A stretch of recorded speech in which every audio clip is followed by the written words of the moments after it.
हाय मुलांनो, आज आपण बघणार आहोत लेसन नंबर 4 टेस्टी ट्रीट.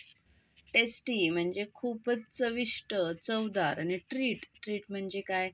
जेव्हा आपण काहीतरी वेगळं खातो, वेगळं खायला जातो तेव्हा आपण त्याला म्हणतो ट्रीट आहे. First try this and tell the others. हे करून पहा आणि दुसऱ्यांना पण सांगा. Take 2 slices of a bread. असे ब्रेडचे 2 स्लाइस घ्या. Spread some butter. त्याच्यावरती काही बटर लावा. On the side of each slice. एका साईडला बटर लावायचं आहे. Spread some chutney on the butter. त्याच्यावरती थोडी चटणी लावायची आहे त्या बटरवरती. आता ती जी चटणी आहे तर ती कोणतीही तुम्ही करू शकता. पुदिन्याची करू शकता. ठीक आहे.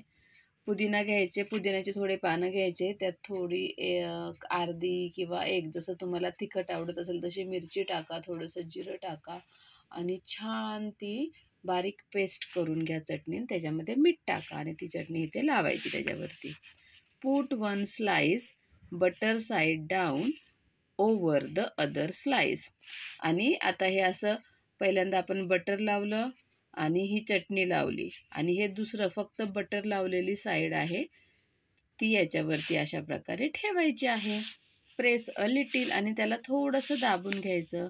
Your sandwich is ready. आणि तुमचं सँडविच तयार झालेलं आहे. You can use sauce, honey, jam, sugar, cheese, anything you like in your sandwich.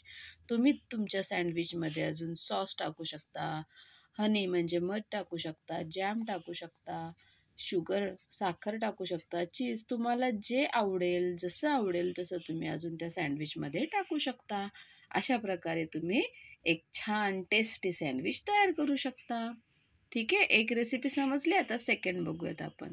Read and make banana delight using the following steps. आता इथे खाली काही स्टेप्स दिलेले. जसं आपण सँडविच केलं ना त्याचप्रमाणे आता आपल्याला बनाना डिलाईट बनवायचं आहे. म्हणजेच बनानाचं गोड असं आपण मराठीमध्ये त्याला शिकरण म्हणतो. ठीक आहे. ते बनवायचं आहे. यू नीड तर तुम्हाला त्यासाठी लागणार आहे 2 बनानाज, 2 केळी लागणार आहेत. मिल्क 1 कप, 1 कप मिल्क लागणार, दूध लागेल. शुगर 4 टीस्पून, 4 चमचे साखर लागणार आहे. What you do. मग बनाना डिलाईट बनवण्यासाठी तुम्ही काय करणार आहात तर फर्स्ट पील द बनानाज. बनानाची केळाची साल काढून घ्यायची. Mash the bananas in a bowl. ते बनाना आहेत तर ते तुम्ही चमच्याने बारीक करू शकता किंवा हाताने असे कुस्करून घ्यायचे आहेत. 3 ॲड द शुगर. त्याच्यामध्ये साखर टाकायची. 4 pour the milk into the bowl. आणि त्याच्यामध्ये दूध ओतायचं आहे. 5 stir well with a spoon. आणि चमच्याने छान असं हलवून ते साखर मिक्स करून घ्यायची आहे. आणि आपलं बनाना डिलाईट तयार झालं. केळाचं शिकरण तयार झालं. खूपच छान आहे आणि खूप टेस्टी लागतं बरं का ते. ओके. समजल्या दोन्ही रेसिपी. बाय.